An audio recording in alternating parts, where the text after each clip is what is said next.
truth behind Silicon Valley's obsession with immortality.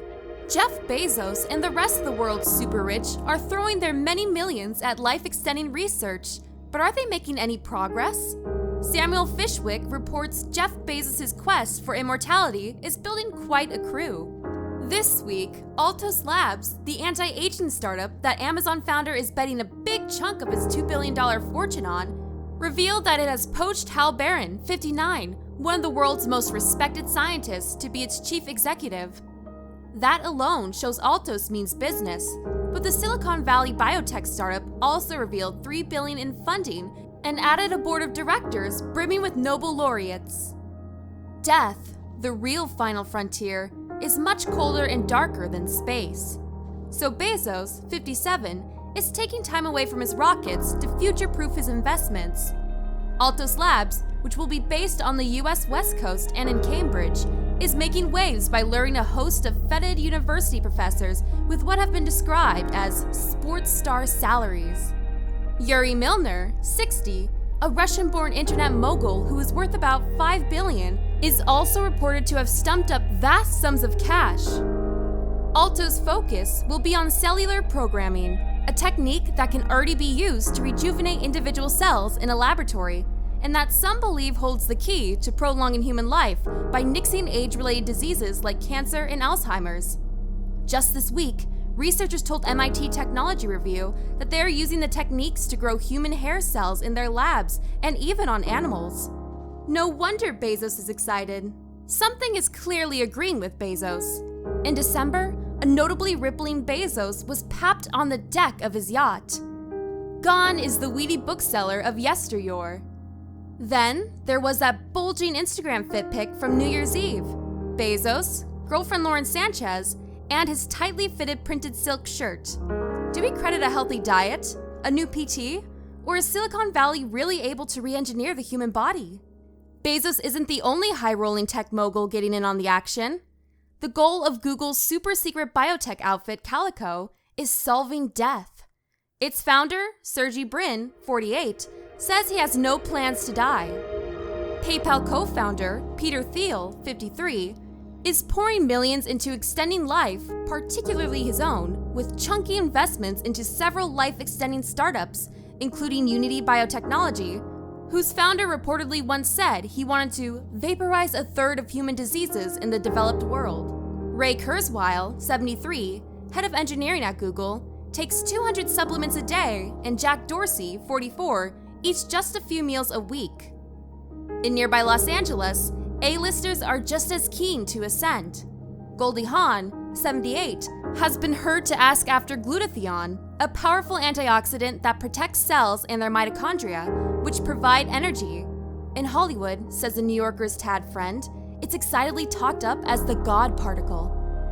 Anti-aging used to be about lip fillers and Brazilian butt lifts. These days, stars view mortality as optional. It's going to be a great 6 months, says Dr. Eric Verdin, president and CEO of the Buck Institute for Research on Aging, the leading nonprofit in the field. Money is flooding into the aging space. He says billionaires like Bezos really are serious about delaying the inevitable. And decades of lab work is starting to pay off. Since 1999, scientists at the Buck have studied ways to make organisms live much longer.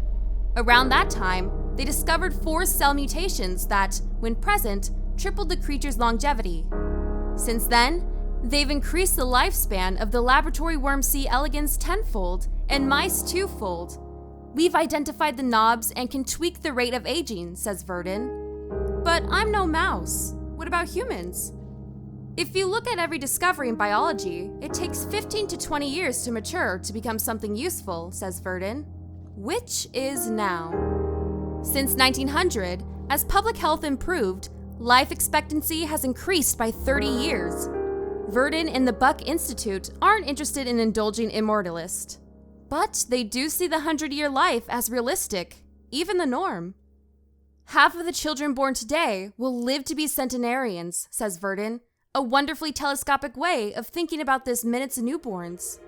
The holy grail, however, is ensuring that you're as sprightly on your 100th birthday as on your 60th, heading cancer, heart diseases, and Alzheimer's off at the pass. As Kingsley Amis once observed, no pleasure is worth giving up for the sake of 2 more years in a geriatric home in Weston-super-Mare. Accidents and violence are the leading causes of death up to age 44, then cancer rises to the top, and then at 65, heart disease. A lot of people think they have the answer.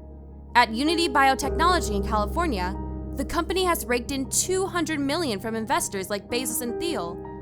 Their drugs target senescent cells that, as they age, start producing a colorless, odorless, noxious goo called SASP. Unity's researchers call it the zombie toxin because it makes other cells senescent and spreads chronic inflammation throughout the body. Elsewhere, Verdun is willing to countenance the great work going on in parabiosis, denounced as quackery by the U.S. Food and Drug Administration in 2019. The thorny practice of transposing an older mammal's blood with the younger one's supply. It sounds like the kind of apocalyptic DIY surgery you'd find in Mad Max Fury Road. The San Francisco startup Ambrosia had sold teenage blood infusions at €6,000 a pop. But back to Altos Labs, which has enlisted the weighty mind of Shinya Yamanaka, who shared a 2012 Nobel Prize for the discovery of reprogramming as an unpaid advisor. Yamanaka's breakthrough discovery was that with the addition of just 4 proteins, now known as Yamanaka factors, cells can be instructed to revert to a primitive state with the properties of embryonic stem cells.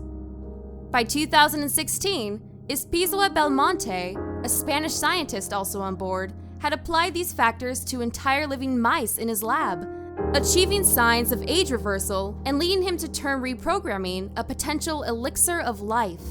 But some of the work backfired. Frighteningly, many of the mice developed ugly embryonic tumors called teratomas. There are many hurdles to overcome, Yamanaka admitted in the MIT Tech Review. At which point, you might be tempted to call baloney. If you try and talk to most people about spending lots of money on the biology of aging, they say, "Oh my God, it's a crackpot," says the University of Michigan biogerontologist Richard Miller, whose well-funded lab pioneered much of the work on anti-aging in mice. He thinks about 90% of research is poppycock, with only 10% of us doing hard science and making real progress. He considers the likes of Aubrey de Grey, an early AI pioneer who claims humans will live more than 1,000 years, a personal nemesis.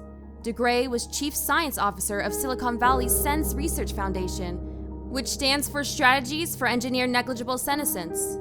15 years ago, I was at a conference of 100 gerontologists, and we were all asked how long humans could live for, says Miller. And the more responsible of us said it depends, and the less responsible said 200, 400 years, and the least responsible said 600. Serious science is slow work.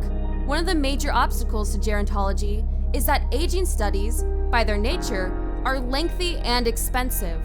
Pharmaceutical giants who make a fortune shifting drugs for heart diseases and cancers aren't willing to back the kind of preventative care revolution that would make many medicines obsolete, says Miller. And the brightest young scientific minds want to work in flashier, better paid fields. Not, say, tinkering around with lab worms. But some drugs look highly promising to Miller. There's metformin, a diabetes drug, which seems to retard aging, but may also blunt the benefits of exercising in healthy adults. There's also rapamycin, which seems to switch off the repair signal mistakenly sent by senescent cells.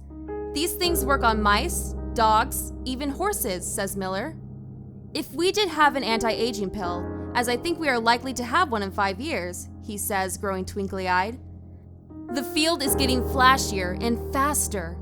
The development of genome editing tool CRISPR by Emmanuel Carpentier and Jennifer Doudna is an accelerant. Some experts think that government funding is not moving the game fast enough, which is where biotech companies like Altos steps in. A few years ago, a British startup, Tiziana Life Sciences, brought the genetic data of almost 13,000 residents from a Sardinian province where an unusually large number of people live past their 100th birthday. Effective anti-aging interventions, says Miller, would be expected to produce 112-year-old people with the same highly variable set of abilities and disabilities seen in today's 78-year-olds. And some 70-year-olds are terrific. They're running major countries. There are levels to this. A relatively DIY intervention is caloric restriction, or intermittent fasting, the kind of thing Chancellor Rishi Sunak goes in for. Cold showers, a biohacking favorite said to train your blood vessels to activate calorie-burning brown fat, is another. At the other end of the scale, nanotechnology experts are said to be developing a bionic immune system composed of millions of nanorobots who would inhabit our bodies, open blocked blood vessels, fight viruses, kill cancerous cells, and even reverse aging. Miller thinks this kind of elitism is one factor behind public apathy towards gerontology. They think it's A, hopeless, and B, nutty. And the field does have a spotty history. In 16th century France, nobles would drink gold in a bid to extend their lifespans. Gilgamesh, the Sumerian king at the heart of humanity's earliest epic poem, found a magic herb said to grant immortality, but a snake ate it.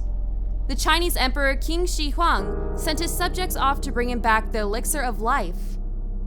Apocryphally, what they returned with was potion containing mercury sulfide, leading him to an early grave. And would anyone really want to live forever? For immortals, nothing is precious, and apathy is inevitable. Besides, the fates always have the last. As Elon Musk tweeted at news of his occasionally litigious rival Bezos' speculative investment, and if it doesn't work, he'll sue death. What do you think about that? Tell us in the comment section below. And before leaving, don't forget to like and subscribe to our channel.